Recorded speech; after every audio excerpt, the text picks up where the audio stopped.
నమస్తే. అంతర్జాతీయ మహిళా దినోత్సవాన్ని అత్యంత ఘనంగా సునీత సేవా సంస్థ కార్యాలయంలో జరుపుకున్నారు. మహిళలంతా కూడా అతి ఉత్సాహంగా పాల్గొన్నారు. మహిళలకి మహిళలకి మహిళలకి మహిళలకి మహిళలకి మహిళలకి మహిళా దినోత్సవం గురించి చాలా గొప్పగా వివరించారు. సంస్థ ఎందుకు ప్రారంభించాము, మహిళలకి సంస్థ ఏం చేస్తుంది అనేది కూడా సంస్థ అధ్యక్షుడు చాలా వివరంగా చెప్పారు. తప్పకుండా వీడియో చూసి నచ్చితే లైక్ చేసి సబ్స్క్రైబ్ చేయండి.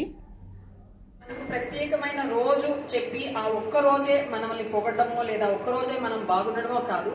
ప్రతిరోజు మనకి మనమే, ఇంకెవరు కాదు, మనకి మనమే శబాష్ అనిపించుకోవాలి ప్రతిదానికి.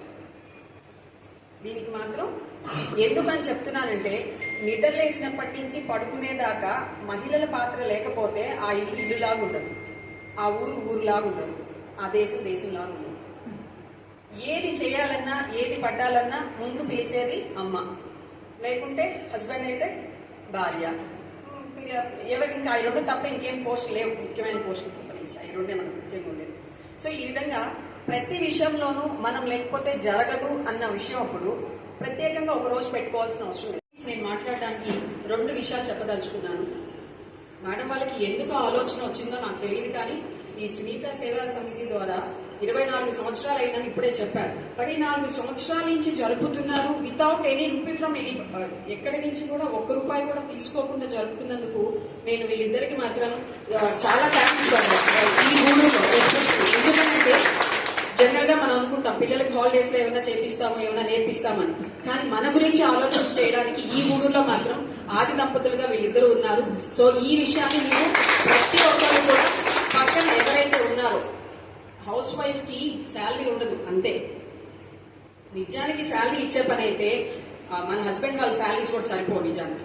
అందుకని సో హౌస్ వైఫ్ అంటే ఏమంత ఈజీ కాదు ఉపాధి కల్పించుకునేదానికి. అలాగే మీ ఇంట్లో సహాయం చేయడానికి ఉద్దేశంతో ఇక్కడికి వచ్చారు కాబట్టి ఇది ఇంకో 10 మందికి కూడా మీరు చెప్పడానికి ప్రయత్నం చేయండి. ఈ సంస్థని వీళ్ళ ఆయురారోగ్యాలు అష్టైశ్వర్యాలు బాగా ఉండి చిరకాలం ఈ సంస్థ ఇంకా బాగా డెవలప్ అవ్వాలని కోరుకుంటూ సెలవు సందేశం ఇచ్చారు.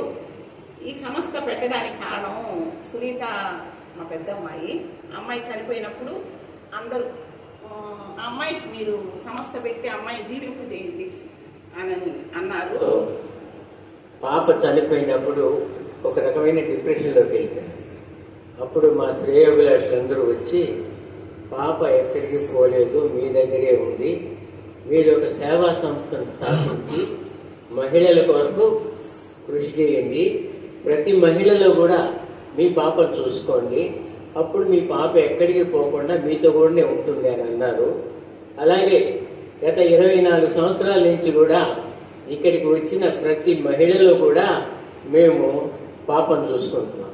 వయసుతో సంబంధం లేకుండా ఈ వయసులో మా బిడ్డ ఇట్లుంటుంది, ఈ వయసులో ఇట్లుంటుంది, ఈ వయసులో ఇట్లుంటుంది అనుకొని ఆ అమ్మాయి సజీవంగా మాతో కూడానే ఉండాలా, ఆ అమ్మాయి మా మీద కురిపించిన ప్రేమాభిమానాలు మరిచిపోలేక ఆ ప్రేమాభిమానాల్ని మీ చూపించుకుంటా మేము ఈ సంస్థ నడిపిస్తున్నాము. పాప పేరుతో పెట్టిన సంస్థ కాబట్టి ఎక్కడా కూడా డబ్బులు వసూలు చేయలేదు. ఏంటంటే ₹1 బయట నుంచి తీసుకున్నా కానీ అది చాలా తీసుకున్నట్టు నిందలు వస్తాయి. అందువల్ల అసలు తీసుకోకుండా ఉంటేనే మంచిదనే ఉద్దేశంతో మేము ఎక్కడా కూడా డొనేషన్స్ తీసుకోము, గవర్నమెంట్ ఎయిడ్ తీసుకోము. ఆఖరాకి మీరు కృతజ్ఞతతో ఏదైనా తెచ్చిచ్చినా కానీ తీసుకోము.